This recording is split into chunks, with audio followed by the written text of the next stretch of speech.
मेरे लिए ऐसी गलत है नहीं तुम्हारी, ऐसी गलत है। यही तो अच्छे दिन, यही तो अच्छे दिन।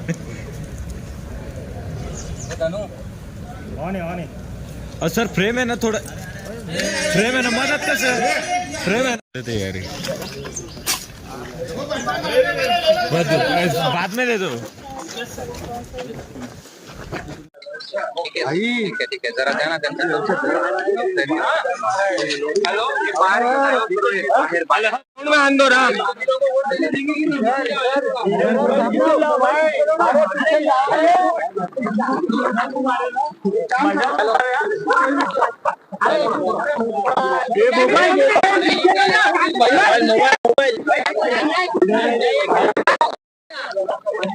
हे पुढारी बाजूला, पुढारी, अरे पुढारी तिला पण घेऊ काय आने के बाद चारों को बोलते हैं सबको मतदान मेरे जिस हिसाब से बोल रहे हैं कि मेरा लास्ट चुनाव है, मुझे मतदान कीजिए, कहीं ना कहीं उनके चांसेस कितने लग रहे हैं। और आपने जिस तरह से जो बोल रहे हैं कि डेवलपमेंट का साहब, जो हजार वोट लेने वाला रहता है ना, जो 800 वोट लेने वाला रहता है, इलेक्शन से पहले वो भी दावा करता है कि साहब मैं जीतने वाला हूं करके। खैरे साहब भी दावा कर रहे हैं उसमें, हम भी दावा कर रहे हैं करके।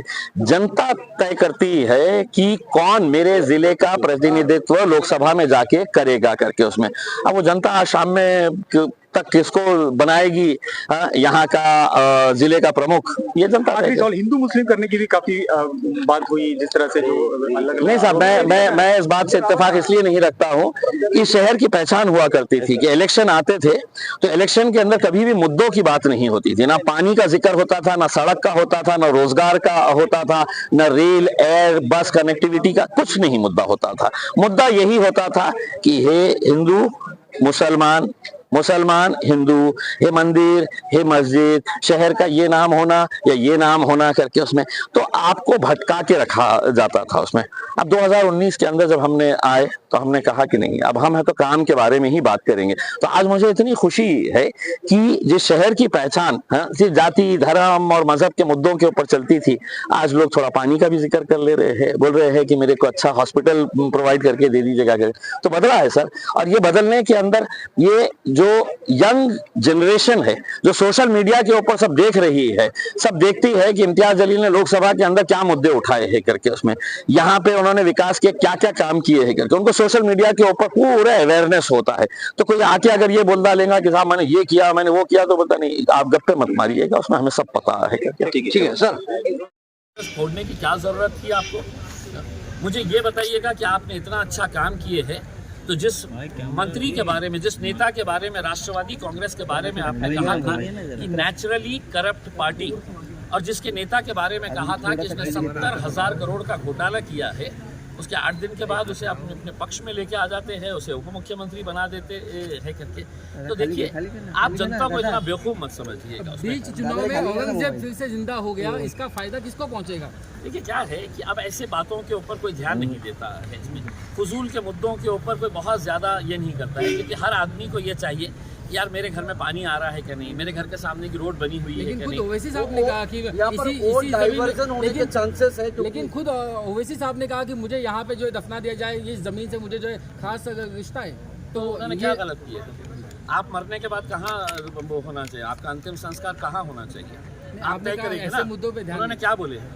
उन्होंने क्या बोले हैं? यार इस ज़मीन से मुझे मोहब्बत है, इस ज़मीन से मुझे मोहब्बत है, तो अगर मैं मर जाऊं, मरना सबको है, आपको भी मरना है, तो आप भी है तो अपना विल दे दीजिएगा कि मुझे अंतिम संस्कार इस शमशान भूमि में करवाना। उन्होंने कहा, उन्होंने ऐसा कुछ नहीं कहा। 15 मिनट वर्सेस 15 सेकंड, ये जो एक नई राजनीति शुरू है। बकवास सवालों का बकवास जवाब मैं देने के लिए तैयार नहीं हूँ। ये मुद्दा विकास के मुद्दों के ऊपर है, और जो लोगों के पास काम की बात नहीं है वो बकवास करते रहते हैं। यहाँ पे भी मोहतरमा आई थी और उन्होंने बकवास बातें करके चली गई। आपको लगता है कि देश में इस बार बदलाव होगा?